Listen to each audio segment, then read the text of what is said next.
What's up, guys? Welcome back into the YouTube channel. If you're new, thank you for stopping in. So we were working on the 98 again. I have been on the hunt for a good replacement front bumper. The one that was on the truck was a chrome smooth OEM bumper that we sandblasted and painted. Well, once I stuck the Arkons on the truck, it was rubbing so bad it started to show chrome. And I figured the chrome painting it wise wasn't gonna hold up. You get a rock chip, it's game over. I contemplated getting like a ranch hand style front bumper. They're $1,600 to $1,800 without shipping. So then by the time you add shipping, you're looking at probably another $200 to $300. So I've always contemplated going like the off-road or heavy duty bumper, which we did just that. I went ahead and pulled the trigger on a move front bumper. That is the precision, just kind of bare bones. I didn't want all the light holes and all that because I don't have light bars or anything on this. I didn't want to add them. I just wanted something simple, clean, and that's what I went ahead and ordered. So, like I said, this is the precision. I didn't do any of the light holes, anything like that. It's just going to be your bare bone, just basic bumper with your tow hooks. Like I said, I didn't want anything super crazy, and I like the precision because on the normal move, I'll call it the OG, it's kind of big and bulky, so it's going to hang down a little bit lower. The precision, from what I could tell from the picture, kind of angles a little bit, so it will kind of give us more of that tire poke. Won't look like Bubba off of Forrest Gump with a big old lip hanging off of it. I know some guys say to remove this piece. If you remove this, then the grill itself won't clip in. I'm going to kind of play with everything. I know guys are removing these side skirts. I'm going to try and leave all that, and if I have to trim it to make everything kind of continue to flow and look as factory as possible, that is my game plan. I believe I'm going to have to remove I'll call them the factory bumper horns off the front of the truck. There's 4 of them. But I'm going to go ahead and dig into this, grab the directions and see what they say to do first. I'm not sure. I'm assuming I probably won't end up using these. They'll come out, and I'm, like I said, assuming they'll have bumper bolts or new bumper horns with the bolt holes and all that. So I'm gonna go ahead and dive in over here and see what we can accomplish. All right, guys, so we have the center section tacked on. We found our center of the bumper, and obviously these GMC 400 trucks, I'm just going off the point of the grill. But I'm just gonna slowly start to piece everything together. I got the corner sections already out. I got magnets. I'm gonna hold them up there, make sure they're good to go, get those tacked. And then I got the camera set up on time lapse, so you guys will be able to see everything. Same thing on, obviously, the driver's side. We'll put it up there, throw a couple magnets on there. I'll hold the outside edge, make sure we're good to go, and then tack everything. Then we'll slowly wrap our way around. And then my plan is, we got a little bit nicer welder at my work. I'm gonna take this thing off and fully weld it there at work. And then I'll be able to sand it, get it primered, and then get this thing painted when we go to paint the grill.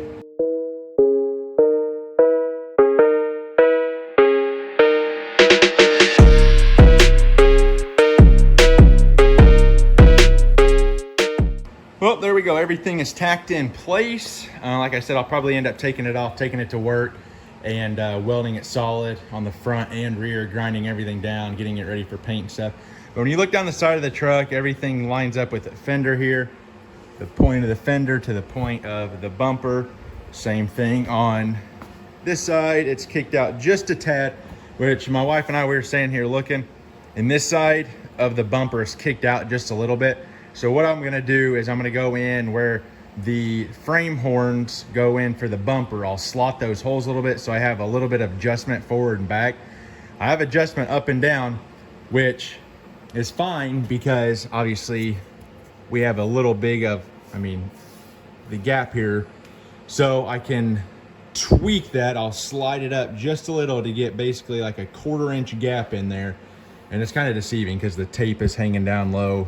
So, I kind of got a finger gap all the way around. But since we're kicked out a little bit on this side, I'll slot those holes. And when I slide it back just a hair, it will suck that corner in. But everything else I think it's good to go.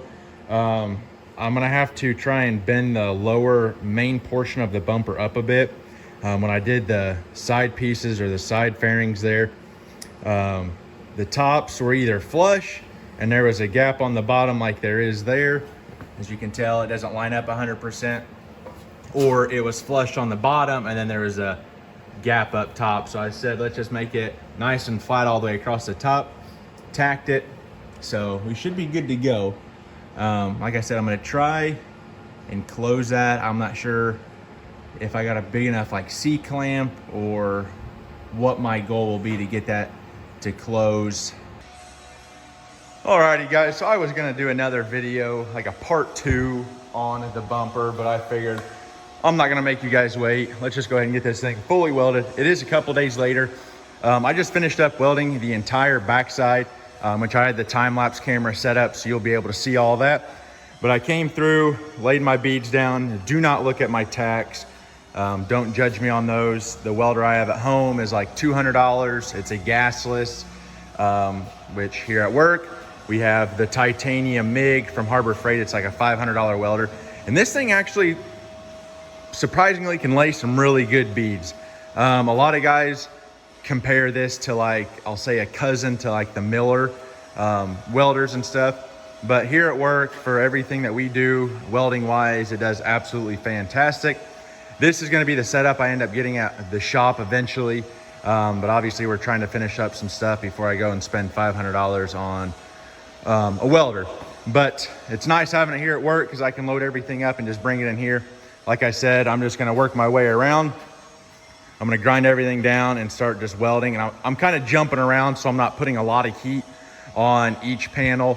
I'll maybe do an inch and a half bead and then move to the next section, inch and a half bead, and then just work all the way over. And then by the time I'm here, I can come back and this panel should be cool enough to where I can continue on.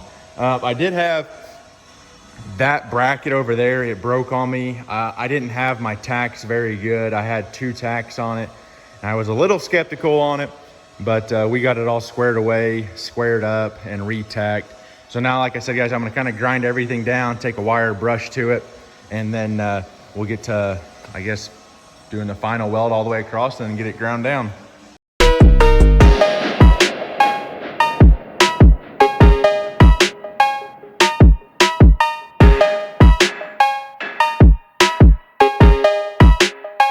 Hopefully you guys can hear me all right, but what I'm doing is I'm using just this little, like, I don't even know what kind of pad you would call this. It reminds me of like a Scotch-Brite pad, but I'm going and hitting all my edges and just knocking it down to more of like the bare metal, getting all the oil off so I can weld better. I took a 36 grit floppy disk to get all my welds. And I'm going back with this just to get everything smoothed out.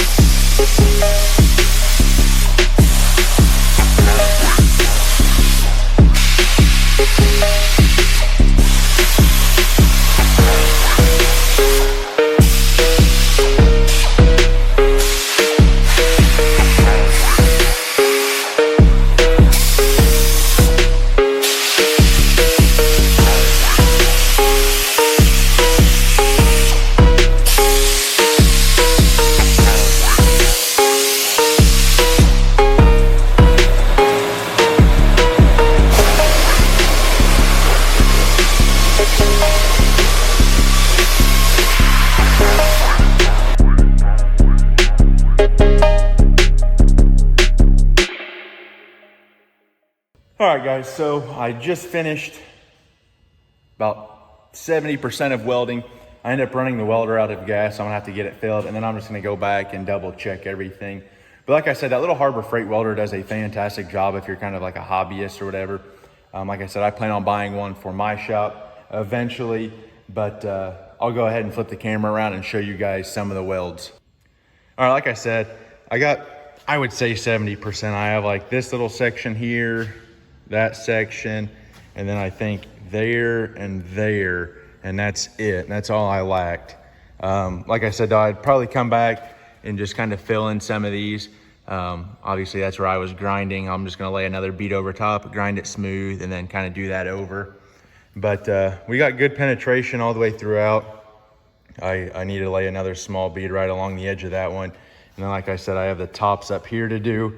I need to clamp those down. I think that's my only complaint with the move bumper is I think it was tweaked just a little. You guys seen me, hopefully in the time lapse, I had to clamp the bottom side down here on both because this piece was kicked out some.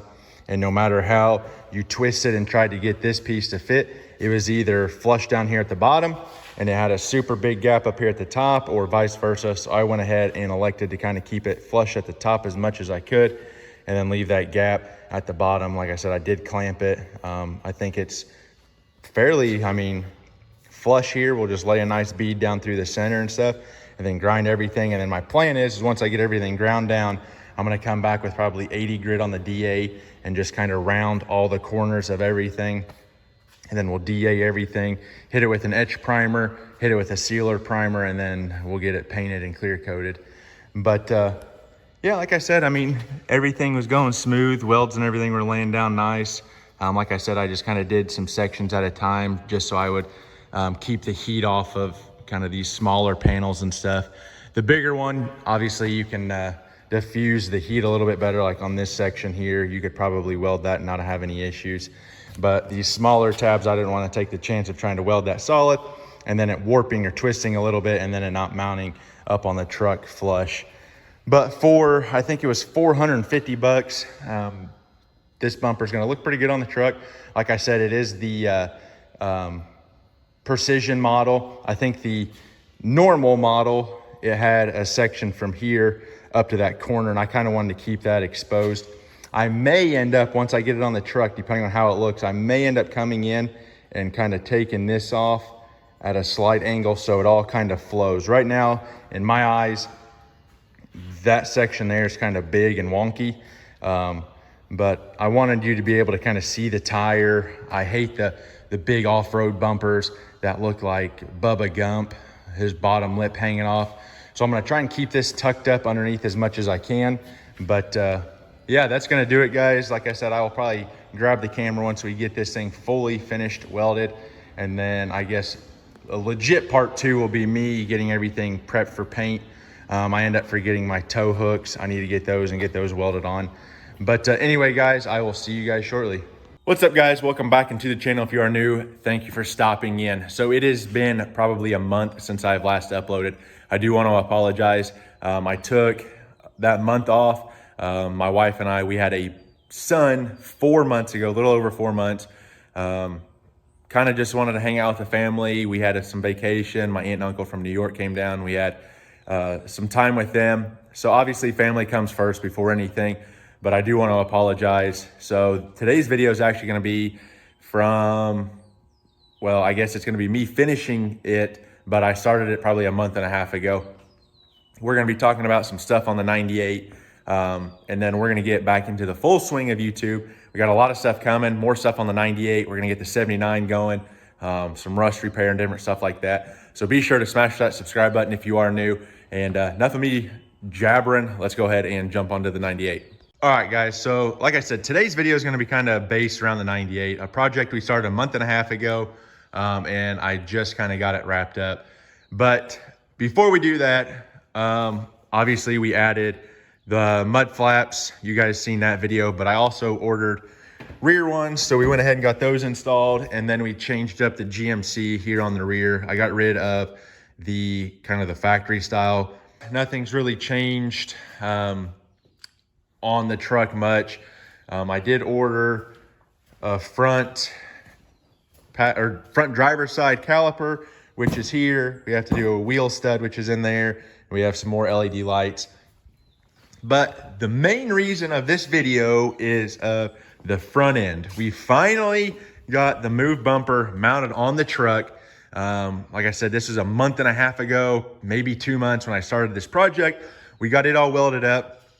I highly recommend the move bumper. It was a super easy kit. They kind of gave you step-by-steps. There's some videos out there that you can watch too.